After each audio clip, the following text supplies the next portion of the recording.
నమస్కారం అండి. నా పేరు రవి. ఇవాళ మన జర్మన్ ఛానెల్‌లో ఇది వీడియో నంబర్ 23. సో, మన ప్రీవియస్ వీడియోస్‌లో నేను ఆల్రెడీ మీకు నంబర్స్ కాన్సెప్ట్ ఎక్స్‌ప్లెయిన్ చేశాను. కానీ అంతటితోని నంబర్స్ అయిపోలేదు. దాంట్లో చాలా వేరియేషన్స్ ఉంటాయి. చాలా టాపిక్స్ ఉంటాయి. ఎందుకంటే నంబర్స్ మన వైవాలో గానీ, లిజనింగ్‌లో గానీ చాలా ఇంపార్టెంట్. చాలా క్వెషన్స్ ఒస్తాయి. సో, ఈ నంబర్స్ వల్ల ఎలాంటి గ్రామర్ టాపిక్స్ డిపెండ్ అయ్యి ఉన్నాయో అది ఈ వీడియోలో ఎక్స్‌ప్లెయిన్ చేస్తున్నాను. ఈ వీడియో యాక్చువల్లీ కొంచెం పెద్ద వీడియో. దీన్ని మల్టిపుల్ పార్ట్స్‌గా డివైడ్ చేశాను. సో, ఇది పార్ట్ 1. వేరే పార్ట్స్ నేను మళ్ళీ ఈ వీక్‌లో అప్‌లోడ్ చేస్తాను. సో, ఈ వీడియో చూడండి. మీకు అర్థమవుతదని అనుకుంటున్నాను. సో, జర్మన్ భాషలో నంబర్స్‌ని 2 విధాలుగా డివైడ్ చేశారు. ఒకటి కార్డినల్ నంబర్స్, ఇంకోటి ఆర్డినల్ నంబర్స్. వీటి గురించి డీటెయిల్‌గా తెలుసుకోవడం చాలా ఇంపార్టెంట్. ఎందుకంటే ఇలా నేర్చుకుంటే మీకు గ్రామర్ మంచిగా బిల్డప్ అవుతుంది. వొకాబులరీ కూడా చాలా బాగొస్తుంది. సో, ఫస్ట్ కార్డినల్ నంబర్స్ గురించి మాట్లాడదాం. సో, దీంట్లో 4 ఉన్నాయి. ఒకటి counting, calculation, years, age. Counting అంటే మీకు తెలుసు, ఆల్రెడీ మనం నంబర్స్ నేర్చుకున్నాము ప్రీవియస్ వీడియోస్‌లో. ఆ నంబర్‌ని మెన్షన్ చేయడం కౌంటింగ్. కాలిక్యులేషన్ అంటే అడిషన్, సబ్ట్రాక్షన్ చెప్తాం కదా! 1+1 ఆ విధంగా. ఇయర్స్ అంటే 1980, 2000, 1985 దీన్ని ఎలా చెప్తాము. Last one age. మీ ఏజ్ ఎంత అంటే ఆన్సర్ ఎలా ఇస్తాము. అది కార్డినల్ నంబర్స్ కిందకొస్తుంది. ఇప్పుడు ఆర్డినల్ నంబర్స్‌ని 3 పార్ట్స్‌గా క్లాసిఫై చేశారు. ఒకటి order or sequence, date and floor. బిల్డింగ్‌లో ఫ్లోర్స్ ఉంటాయి కదా! అది. So, first one order or sequence అంటే ఏంటంటే, ఒక కార్ రేసింగ్ అయిందనుకోండి. ఫస్ట్ ఎవరొచ్చారు, సెకండ్ ఎవరొచ్చారు ఆ విధంగా. సో, ఫస్ట్, సెకండ్ అన్నది సీక్వెన్స్. దాన్ని జర్మన్ భాషలో ఎలా చెప్పాలి. Second one date. ఇప్పుడు డేట్ ఎగ్జాంపుల్ ఏంటంటే, ఇండియాకి ఇండిపెండెన్స్ ఎప్పుడొచ్చిందని ఎవరన్నా అడిగారనుకోండి, 1947 అని చెప్తాం. అది జర్మన్‌లో ఎలా చెప్పాలి దాని గురించి. నంబర్ సి ఏమో mentioning floors of a building. For example మీరు ఫుడ్ ఆర్డర్ చేశారు. ఆ డెలివరీ తీసుకొనొచ్చాడు. సో, తనకు చెప్పాలి నా అపార్ట్మెంట్ 3rd ఫ్లోర్‌లో ఉంది అని. సో, 3rd ఫ్లోర్ ఆర్ లేదా అండర్ గ్రౌండ్‌లో -1 ఎలా చెప్తాము. అది చాలా ఇంపార్టెంట్. ఇవి ఏంటంటే మనకు ఓరల్ ఎగ్జామ్‌లో వస్తది. లేదంటే ఆడియో ఎగ్జామ్‌లో అక్కడ కన్వర్జేషన్ అయితుంటే వాళ్ళు చెప్తుంటారు. సో, మనం రాయాల్సి వస్తది. సో, ఇవి బేసిక్ థింగ్స్ A1లో ఉన్న ప్రతి స్టూడెంట్ నేర్చుకోవాలి. సో, వాటి గురించి డిస్కస్ చేద్దాం. ఫైనల్‌గా ఈ టాపిక్‌ని జర్మన్‌లో ఏమంటారో తెలుసుకుందాము. నంబర్స్‌ని డిజాల్, డిజాలెన్ అంటారు. అంటే డిజాలెన్ is the plural form.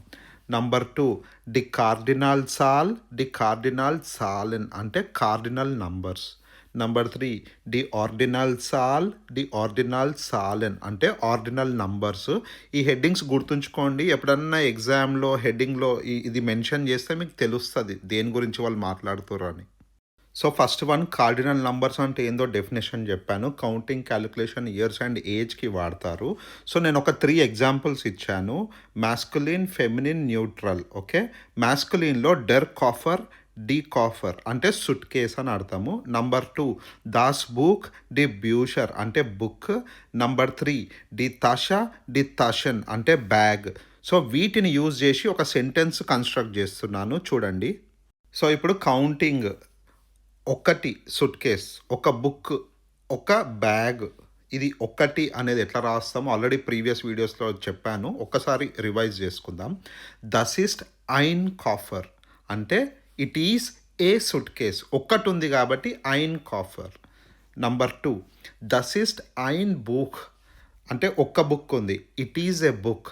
So, మీరు కింద చూడండి డెర్ దాస్ వచ్చినప్పుడు ఐన్ వస్తది. డి వచ్చినప్పుడు ఐనా వస్తది. సో, ఇప్పుడు నంబర్ 3 దస్ ఈస్ట్ ఐన తష. It is a bag. చూడండి ఇంగ్లీష్‌లో మేల్, ఫీమేల్, న్యూట్రల్ ఏముండదు. జస్ట్ ఏ అని రాసినాం. It is a bag, suitcase and book. కానీ జర్మన్ భాషలో ఏని 2 విధాలుగా రాయొచ్చు. డెర్ దాస్ ఉన్నప్పుడు ఐన్ అవుతుంది.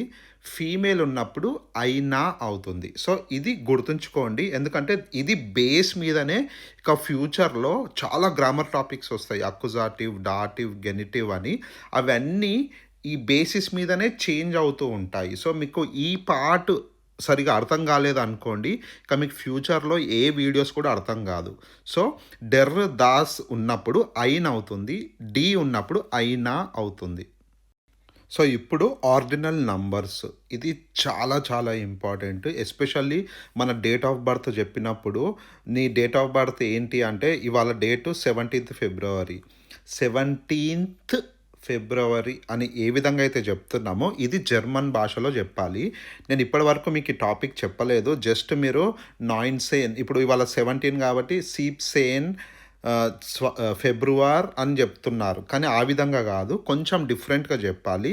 సో ఏ విధంగా చెప్పాలో అది ఈ వీడియోలో డిస్కస్ చేద్దాము. ఇక్కడ మీరు నంబర్స్ చూస్తున్నారు 1 నుంచి 19 వరకు. అన్నిటికీ ఎండింగ్లో టీఈ ఉంది, కానీ ఫస్ట్ దానికి మాత్రమే ఎస్టీఈ అని ఉంది. సో ఆ విధంగా ఉంటుంది అన్నట్టు ఫార్మాట్. ఇప్పుడు చూద్దాము నంబర్స్. ఇప్పుడు నంబర్స్ 1 నుంచి 10 వరకు రీడ్ చేస్తాను. ప్రొనౌన్సియేషన్ నేర్చుకోండి. నేను మీకు ఆల్రెడీ నేర్పించాను.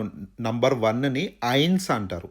ఇదొక్కటే ఎక్సెప్షను. ఐన్స్ కాస్త ఎర్స్ట అవుతుంది. సో మీరు చెప్పాలనుకున్నారు అనుకోండి ఫస్ట్ పొజిషన్ అని ఎర్స్ట అని చెప్పాలన్నట్టు. ఎర్స్ట ఈజ్ ఫస్ట్. ఇప్పుడు నంబర్ 2 సెకండ్ అంటే స్వైట్. సో ఇక్కడ నుంచి నంబర్ సీక్వెన్స్ చూడండి. మీకు 1 to 3 నేర్పించాను కదా. స్వైట, ద్రిట్ట, ఫియర్ట ఇవన్నీ కూడా ఎండింగ్లో టీఈ యాడ్ చేసినాం అంతే. సో ఇప్పుడు 5th ఉంది ఫ్యూంఫ్ట, 6th జెక్స్ట, సీబెన్ ఇది స్టార్ పెట్టాను, సీబెంటా కాదు సీప్ట. ఓకేనా, ఇది మంచిగా నేర్చుకోండి. అండ్ నంబర్ 8 అక్ట. ఆల్రెడీ అక్టులా టీ ఉంది కాబట్టి జస్ట్ ఈ యాడ్ చేశారు అంతే. నంబర్ 9 నాయింట, నంబర్ 10 సెయింట. ఇప్పుడు 11th నుంచి 19th వరకు చెప్తాను. ప్రొనౌన్సియేషన్ వినండి. 11ని మీకు తెలుసు ఎల్ఫ్ అంటారు. సో ఎండింగ్లో టీఈ పెట్టాలి అంతే. ఎల్ఫ్ట, స్వెల్ఫ్ట, ద్రైట్సేంట, ఫియర్సేంట, ఫ్యూమ్సేంట. సో 15th వరకు అయిపోయినాయి. ఇప్పుడు 16th నుంచి సెగ్సేంట, సీప్సేంట, అక్సేంట, నాయిన్సేంట. ఇదేదో ర్యాప్ సాంగ్ లాగుంది. సో ఎండింగ్లో టీఈ రాయాలి అంతే. ఇప్పుడు నెక్స్ట్ నంబర్స్ కూడా సీక్వెన్స్ ఫాలో అవుతాయి. అన్నిటికీ ఎస్టీఈ ఎండింగ్ ఉంది చూడండి. సో ఇప్పుడు 20 నుంచి 25 వరకు చెప్తాను. ప్రొనౌన్సియేషన్ నేర్చుకోండి. ఆల్రెడీ నంబర్స్ నేర్చుకున్నాం కదా. 20ని స్వాన్సిక్స్ట, 21ని ఐనున్ స్వాన్సిక్స్ట, 22 స్వయున్ స్వాన్సిక్స్ట, 23 ద్రైయున్ స్వాన్సిక్స్ట, 24 ఫియరున్ స్వాన్సిక్స్ట, 25 ఫ్యూమ్ఫున్ స్వాన్సిక్స్ట. సో ఇప్పుడు రిమైనింగ్ నంబర్స్ ఒక్కసారి ఫినిష్ చేద్దాము. 26ని జెక్సున్ స్వాన్సిక్స్ట, 27 సీబెనున్ స్వాన్సిక్స్ట, 28 అక్టున్ స్వాన్సిక్స్ట, 29 నాయినున్ స్వాన్సిక్స్ట, 30 ఈస్ ద్రైసిక్స్ట, 31 ఐనున్ ద్రైసిక్స్ట, 40 ఈజ్ ఫియర్ సిక్స్ట. ఇప్పుడు గుర్తుంచుకోండి 31 వరకు మీకు నేర్పించాను కదా. సో ఎవరన్నా డేట్ అడిగారు అనుకోండి మీరు ఈజీగా చెప్పొచ్చు. ఇప్పుడు ఫర్ ఎగ్జాంపుల్ ఇవాళ 23rd అనుకోండి, 23rd ఫిబ్రవరి అనుకోండి. సో దట్ ఈస్ డెర్ ద్రయున్ స్వాన్సిక్స్ట ఫిబ్రవర్ అని చెప్తున్నా. డెర్ ఎందుకు రాశానంటే అన్ని నంబర్స్ డేట్స్ ఉంటాయి కదా, అవన్నీ కూడా డేట్సే కాదు ఏ నంబర్ అయినా సరే మీరు మెన్షన్ చేస్తున్నారు అనుకోండి 40th అని చెప్పాలనుకున్నారు అనుకోండి డెర్ ఫియర్ సిక్స్ట అని చెప్పాలి. సో నంబర్స్కి జెండర్ డెర్ వస్తుందని గుర్తుపెట్టుకోండి. సో ఈ వీడియోలో మీకు బేసిక్స్ కవర్ చేశాను. సో నెక్స్ట్ వీడియోలో మనం ఇంకా కొంచెం డీటెయిల్గా వెళ్దాము. అండ్ ఈ వీడియో నచ్చితే తప్పకుండా లైక్ చేయండి, కామెంట్స్ రాయండి మీకు ఏమన్నా ఉంటే. Thanks for watching.